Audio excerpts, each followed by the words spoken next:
Good morning. Welcome back, everybody, to another video. This one's going to start us in on Unit 10, which is the Cold War. So today we're going to talk about approximately the first half of the Cold War, at least the first half of the Cold War when it comes to Europe itself. Now, from the end of World War II, a couple of really important things to remember. Number one, of course, is the continent of Europe itself is divided into two spheres of influence.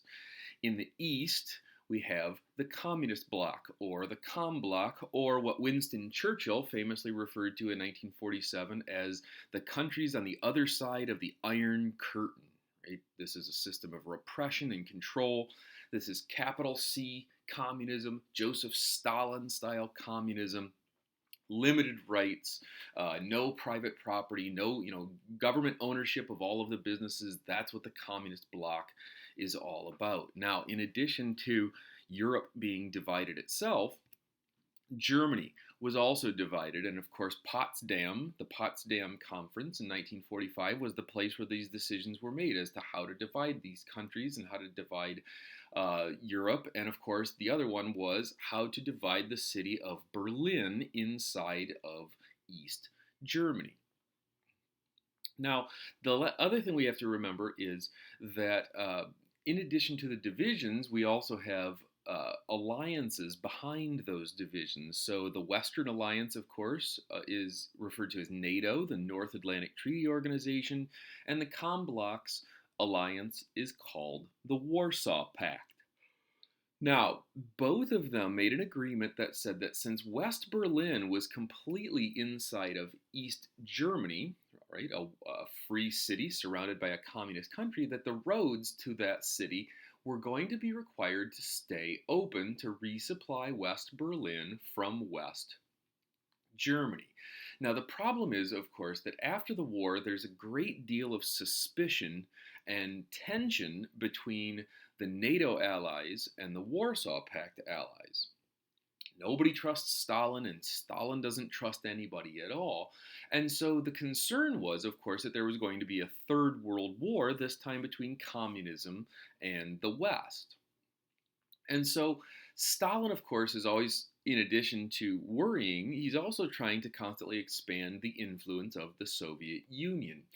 On June the 24th of 1948, Stalin decided to test the Western countries to really see what they were made of and if they were willing to stand up to him. So on the 24th of June 1948, the Soviet Union, under Stalin's orders, blocked the Western Allies from being able to access West Berlin from the roads, from the railways, and from the canals in order to try to cut them off and to be able to take and conquer, basically, Western Berlin. And basically he was daring the Western countries to try to stop him, because think about what would happen if the Western countries try to blow through the blockades, if they try to just charge through the roads, the checkpoints on the roads. That would be an act of war, and that would really be something that the Western countries could be seen as starting if they try to blow through a checkpoint. Whereas, of course, everybody realizes that the Soviet Union is the one that's starting this conflict. The Western Allies aren't the ones that want to actually start the shooting part of it if it's going to come to that. So they had to figure out something else to do, and they had to figure out some way of keeping West Berlin safe without starting a war. On the 26th of June, so 2 days after the blockade of Berlin, 2 days later, on the 26th of June, the Allies started what was called Operation Vittles, or we sometimes refer to this as the Berlin Airlift. The calculation was made that it was going to take about 5,000 tons of supplies per day to keep Western Berlin from being dominated by the Soviet Union. The problem was, how do we get it there? And the decision was made that they were going to use the 3 airports in the city in West Berlin itself, and they were going to fly those supplies in 24 hours a day, 7 days a week. From 26th of June 1948 to the 30th of September 1949. So it takes over a year for them to continue to supply West Berlin with all of the materials that they need to keep themselves going. And the estimate is that a plane had to land every 4 minutes just to be able to supply West Berlin. But the Western Allies were able to accomplish this. They prevented Stalin from taking it over. and ultimately prevented a war from happening because Stalin wasn't going to shoot at the planes because then he's the one that starts this particular conflict. But what we can see here from the very beginning is this kind of ratcheting up and ramping up and gearing up and preparing for a war that nobody hopes is going to happen. Now, the one huge advantage that the United States has in 1948 and 1949 is we're the only country in the world that has the atomic bomb. But the first real battlefield, of course, has been the city of Berlin. This is the first battle in the Cold War. Now, let's be really clear for what the Cold War is. The Cold War isn't a war in a typical sense because there aren't really shooting battles, there aren't really, tank battles and aerial battles and things like that. The Cold War is this tension that exists after World War II between the former Allies, where both sides are getting ready for a war that they both really hope isn't going to happen. But that expectation that World War III is coming is what the Cold War was really all about.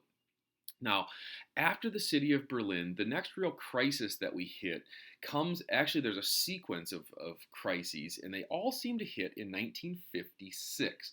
1956 is kind of like 1848, when we see a whole bunch of countries having revolutions and having these sorts of crises. The crises happen in the communist bloc, and they really start in the country of Poland, which of course is now under the control of the Communist Party, which itself is under the control of the Soviet Union. The guy on the left, his name is Władysław Gomulka.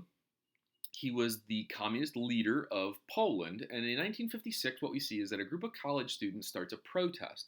And what they're protesting is the low pay that Polish workers in factories are getting and the low rations, food rations especially, that the Polish people are getting. And so the students start a protest, and Gomulka starts off that he's absolutely opposed to this until he realizes that it's going to win him a lot of political points to support it.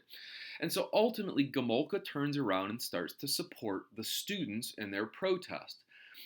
What they get out of this is the Soviet Union increases Polish salaries by 100%, which means they double their salaries. They also increase their food rations. Now, everybody looks at this and says, well, why is it all of a sudden in 1956 that the Soviet Union is willing to be so compassionate and to give the Polish what they're asking for? Well, the reason is in 1953, Joseph Stalin died.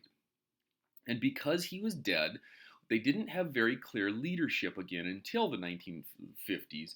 And so really what we see is that the strong man is gone. And that's one of the reasons why Gomulka is willing to challenge the power of Moscow, and that's why he's willing to side with the students. Now, the problem is, think about what the Soviets have just taught the other people in the comm bloc. When the Polish go into a full-blown protest, they get what they want. And other countries are going to learn that lesson too. Well, maybe if we protest, we'll get what we want. The next country in 1956 that tries it, once they learn the lesson from Poland, is just to the south. It's the Republic of Hungary. And Hungarians, of course, one of the things that is still true about Hungarians is that Hungarians are two things. Number one, they are fiercely Catholic. And of course, officially, the Soviet Union is an atheist nation, which means they officially take the position that they do not believe in God and they do not encourage religion because they view religion, because they're communists, they view religion as something that divides people. Hungarians are fiercely Catholic, and they're also fiercely nationalistic as well. And when they see that the Polish are getting better treatment than they are because of their protest movements, well, then the Hungarians, of course, realize that what we should do is start protesting. And they do. They actually go to Budapest, and they tear down a statue of Stalin. And of course, this is what's actually still left of the statue of Stalin. They cut him off at the feet, at the knees, and they rip down that statue. And they expect that what's going to happen is, since Stalin is gone, they're going to get what they're protesting for. However, when it comes to Hungary in 1956, the Soviets learn their lesson and they're no longer willing to play nicely with the comm bloc. And so they literally roll in the tanks to quite literally crush this Hungarian revolution of 1956. And quite literally, some of these people are going to be crushed to death by Soviet tanks.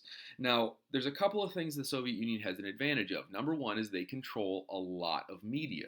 Number two, in 1956, we didn't have cable news. We didn't have a 24-hour news network where people were constantly covering what was happening all the time. We had newspapers, but that's about it, and that's pretty easy to control. So the Soviet Union was able to manipulate things and to control things to the point where a lot of people didn't really understand what was happening in Hungary in 1956. Now, the next big crisis, of course, after 1956 is going to come back to us in Germany, in Berlin, in 1961. In 1961, literally in the middle of the night, the Soviet Union decides that it is sick and tired of people doing what is called defecting. To defect means that you're going to leave your country, you're going to go to your enemies, and you're not going to come home. And a lot of Soviet people were doing that, and a lot of communist people were doing that. They would cross the street into West Berlin, and they would just never go home. And one of the things they would do to make that an encouraging thing for the other side, for NATO to accept them, is they would bring a lot of secrets that they had of what was happening in the Soviet Union, and they would basically sell them in exchange for being allowed to live in the West.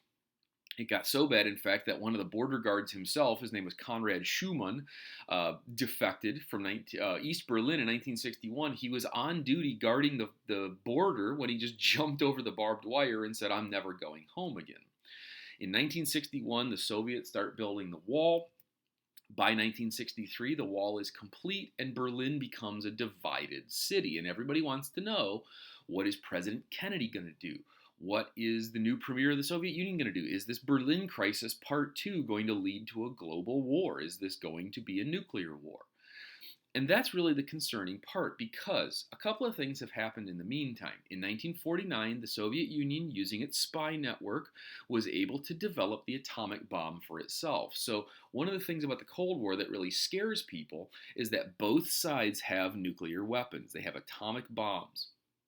And what that means is that if World War III is going to happen, it's going to kill a humongous number of people, because by the time we get to the 1950s, people have seen what happened at Hiroshima and Nagasaki, and people are scared. They're worried that atomic war is going to wipe out all life on the planet. NATO has nuclear weapons, the Warsaw Pact has nuclear weapons, and everybody's afraid. The second reason why they're particularly afraid is the Soviet Union, after Stalin, gets a new premier, a new leader. His name was Nikita Khrushchev. And one of the things that Khrushchev decided was he was going to play what they call the madman role. He was going to pretend like he was crazy, and he was going to scare the living heck out of everybody by being very, very, very aggressive when it comes to how the Soviet Union worked with other and interacted with other countries. Now, he also started to build up what are called ICBMs, intercontinental ballistic missiles. These are missiles which can be pointed at any other place in the world, and they carry with them an atomic bomb. So you can launch these from the Soviet Union and hit the United States, or the United Kingdom, or France, or China, or any place else. The United States has them, the Soviet Union has them, and we're pointing them at each other all the time to say, if you start a war with us, we will vaporize you, just like we did at Hiroshima. And the Soviet Union is saying, if you mess with us, or if you mess with our buddies in the Warsaw Pact, we will vaporize you, and we will wipe out all human life. Now, this is a scary thing, and it really was a very, very, very concerning thing for most people. But the theory at the time was called MAD, M-A-D, Mutually Assured Destruction. And we said, listen, the Soviets aren't crazy. They don't want to be vaporized. So they'll never start a war with us, because they know if they do, we can wipe them out completely. The Soviets looked at the United States and said, well, they don't want to be wiped out in a nuclear war either, so they'll never actually start the war. So as long as we threaten each other enough, the idea is that will prevent a war from ever having to happen again. Now, beyond that, Khrushchev inside the Soviet Union is actually a reasonably good leader. He starts making some liberal reforms. He starts investing in things like Soviet culture and literature, Soviet education, Soviet science and technology. Stalin was not very interested in science and technology, and the Soviet Union lagged very far behind when it came to science and technology. Khrushchev realized that science and technology was the key to at least staying competitive with the United States, and so he started to invest massive amounts of money into Soviet art and technology and education and literature and just all kinds of things that were ultimately going to make the Soviet Union competitive with the United States. Now, beyond that, he also goes a step further in the late part of the 1950s. In the later part of the 1950s, he also decides that he doesn't like having NATO allies right on his border, and it would be great if he could have a Warsaw Pact ally on the border of the United States. And he gets that opportunity in 1959 when a man named Fidel Castro takes over the country of Cuba, which is 90 miles off the southern coast of Florida. Castro gives him money, he gives him help, and he says the only string attached to this help is that you have to become a communist, which Fidel Castro agrees to, and then takes control of the country of Cuba in 1959.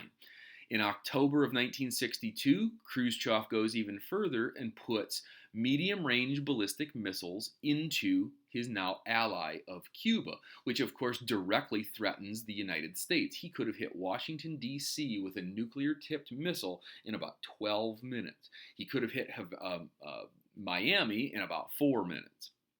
So this event is called the Cuban Missile Crisis. Of course, the Soviets were responding to the fact that the United States had put missiles in Turkey to threaten Moscow. They put missiles in Cuba to threaten the United States. And so ultimately, when we found out about this, we couldn't just stop. We couldn't blockade Cuba. That would be an act of war. So instead, what we did first was we quarantined them. We said there's some kind of disease going on in Cuba, and so we're not going to let people come and go from Cuba. We're going to quarantine Cuba, which was a lie. The Soviet Union kept sending, nuclear missiles and parts and things there on their ships, which we would then turn away. Now, the problem was this was getting really, really close to what happens if our ships crash into each other. What happens if somebody starts shooting? If somebody starts shooting, the United States has promised to release our nuclear weapons and to wipe out the Soviet Union, and they've promised the same thing for us. People in the United States in 1962 started building bomb shelters. Everybody was scared. We were as close as we ever were going to be so far to nuclear war. Everybody was convinced that the world was about to end here in October of 1962, and we stayed in that position for 13 days. We were teetering on the brink of World War III, of a full nuclear war in the world.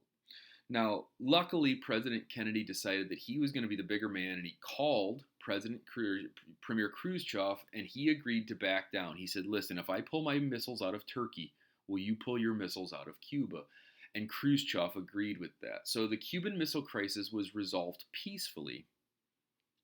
But still is this idea that we're getting closer and closer. With every new crisis, we get closer and closer and closer to a full-blown nuclear war. Now, after 1962, in the Cuban Missile Crisis, the next really big crisis in Europe for the Cold War was in Czechoslovakia. In 1968, protesters in the city of Prague in Czechoslovakia started a protest against the Soviet Union's control of Czechoslovakia. And they thought, you know what, we've had Khrushchev now for a while. Things seem like they're getting better. He's a relatively liberal person. He's been reforming things. Maybe now's the time that we can get our independence. The problem, of course, is even though Stalin is gone, brutal repression is not. And so the Soviets again roll in tanks. They start to crush and brutally repress the protest movements. Siwich Rizard in 1968 went to basically the national soccer tournament and then did what was called self-immolation, which means he sets himself on fire and kills himself out of protest. Things are just not going very well. In response, the Soviet Union actually puts into power an old hardline communist, an old Stalin-style guy named Leonid Brezhnev.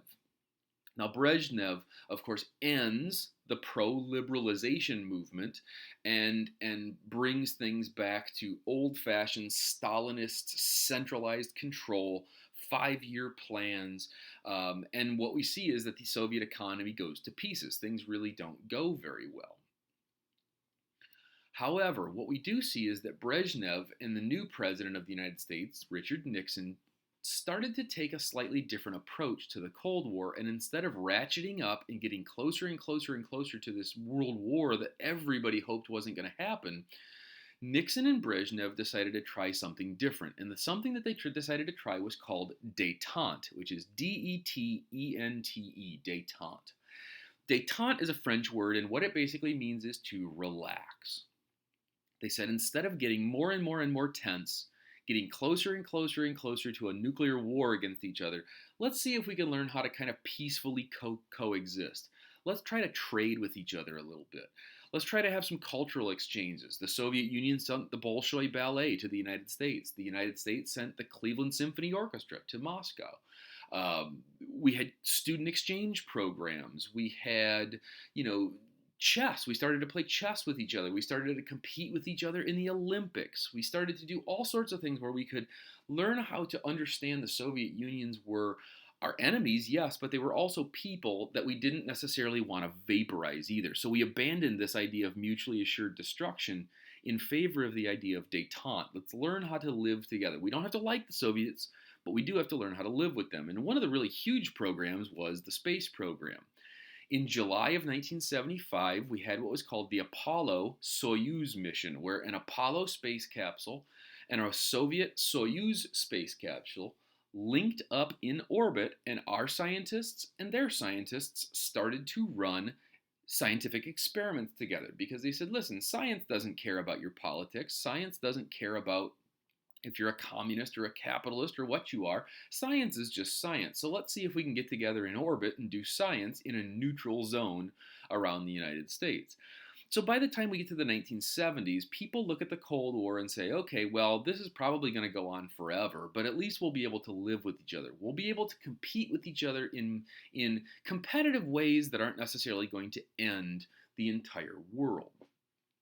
So that's where we're going to leave this for today in terms of the growth and the rise of the Cold War. In the next video, we will look at what's going on in the Western democracies and in the country of Japan following World War II and during this Cold War. And then we'll get into some different theaters or some different battlefields of the Cold War when it comes to East Asia and Southeast Asia. And then finally, we'll wrap up Unit 10 with how the Cold War itself actually comes to an end. So I hope everybody is staying healthy out there. I hope you're all staying safe. I hope these videos are helping you. Make sure you hit subscribe so that you get the notifications for when my new videos come up to help us get through all the rest of our units for the year. And if anybody's got any questions, please do either post onto Google Classroom or shoot me an email, and I will see you guys in the next video.